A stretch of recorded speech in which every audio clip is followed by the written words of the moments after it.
Welcome everybody to the channel. Inspector C on my investigations, as Inspector Clouseau, Inspector. Once something happened today, very, very strange indeed.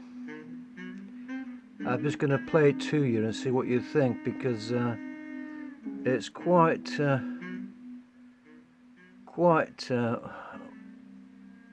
hard to believe that this is happening, but of course it's the BBC, of course, what happens with the BBC, who can tell? So I'm gonna let you have a think what you think yourself about the situation, and it's coming up after this short. Well, I'm just gonna show it you now and see what you think. I'm just a bit trying to take it all in myself at the moment. Anyway, I'm gonna as you can see, I'm on YouTube and the BBC News website or channel, and of course the revelations today obviously about well, trying to get that in, edit it in if I can, but just basically all about the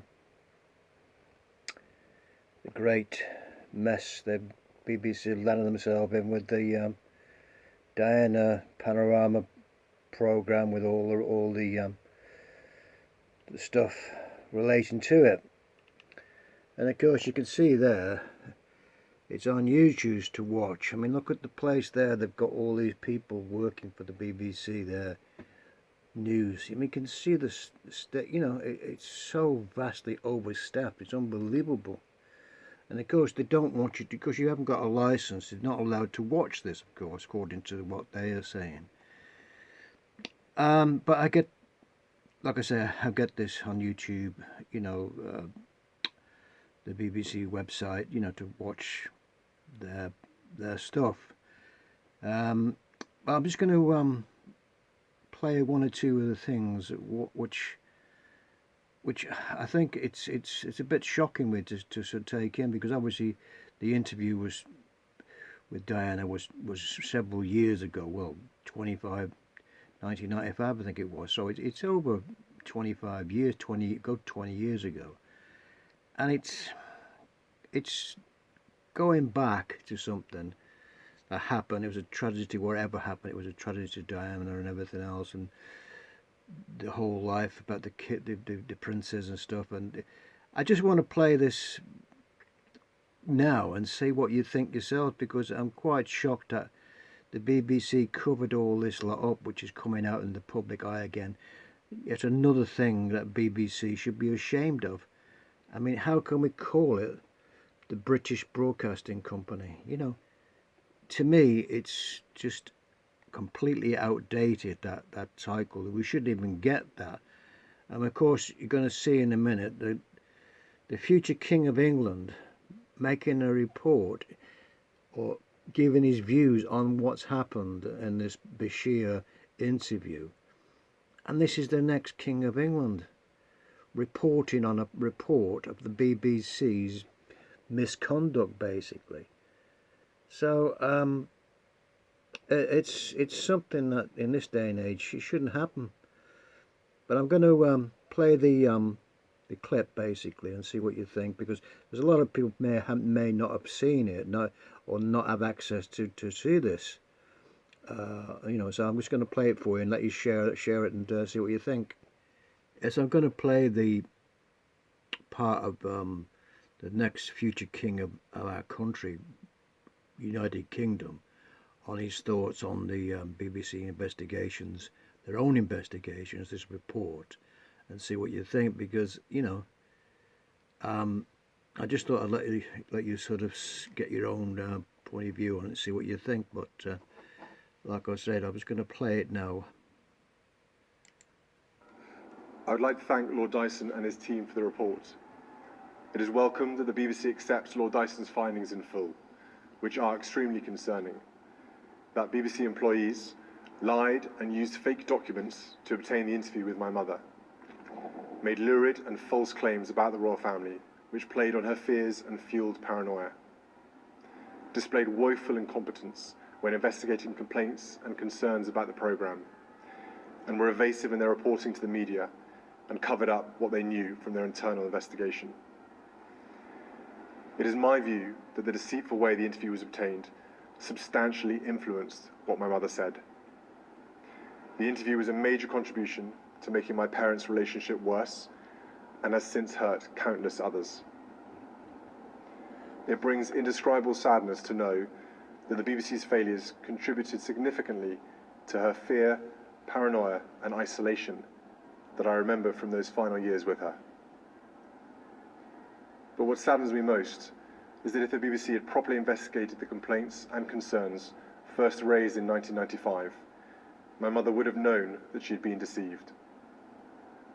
She was failed not just by a rogue reporter, but by leaders at the BBC who looked the other way rather than asking the tough questions.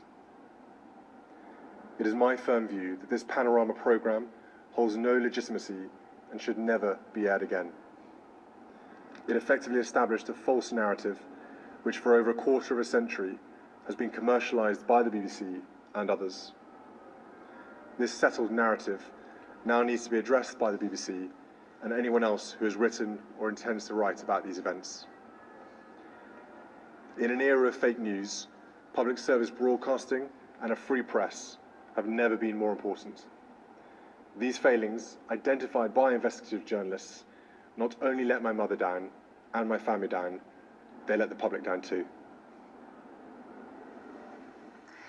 Prince William there, and a second statement tonight from Prince Harry echoing his brother. He said, "Our mother was an incredible woman who dedicated her life to service. She was resilient, brave, and unquestionably honest. The ripple effect of a culture of exploitation and unethical practices ultimately took her life. To those who have taken some form of accountability, thank you for owning it. That is the first step towards justice and truth. Yet, what deeply concerns me is that practices like these, and even worse, are still widespread today. Then and now, it's bigger than one outlet, one network, or one publication." Well, our political editor, Nick Watt, is here. Nick, what initially will be the impact, do you think, on the relations between the government and the BBC? Well, those heartfelt and powerful statements by the two princes really do illustrate the full scale of the crisis now facing the BBC.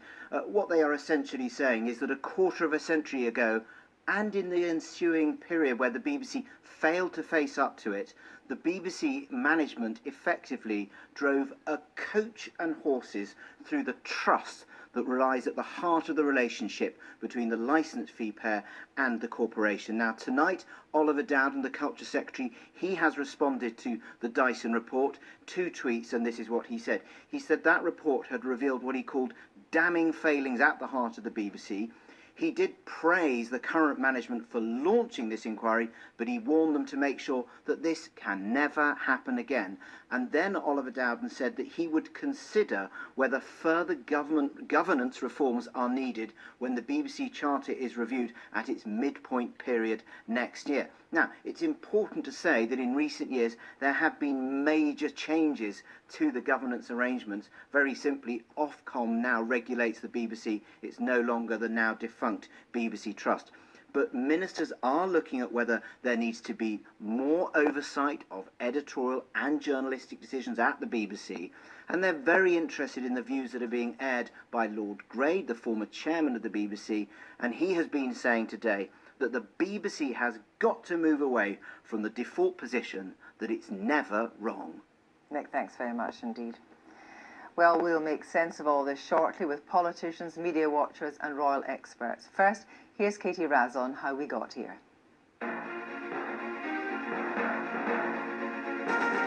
Lambasted now by a future king, back then it was hailed by BBC bosses as the scoop of the decade, possibly of our generation. The interview that made history. Well, there were 3 of us in this marriage, so it was a bit crowded. But in the race to secure it, journalistic ethics went out of the window.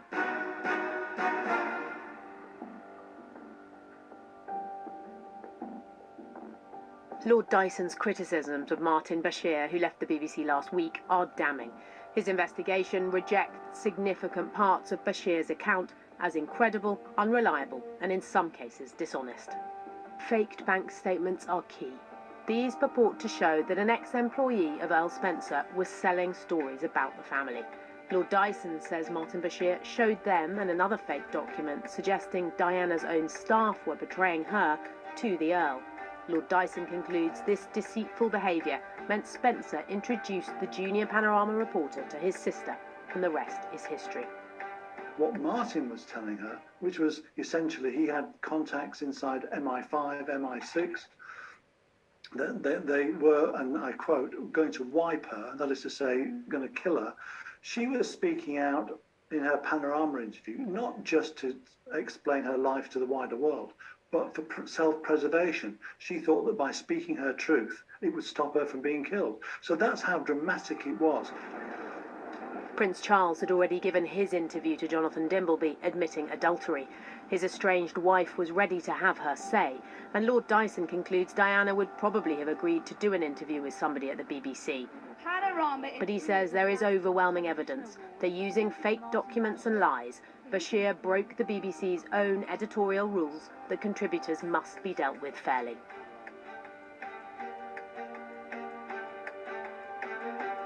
Almost as a get-out-of-jail-free card, for many years the BBC relied heavily on this letter Diana wrote after the interview, saying she had no regrets and hadn't been shown any documents. Lord Dyson, at one time the most senior judge in England and Wales, and brought in by the new BBC bosses, is scathing about the actions of the old ones. He judges their internal investigation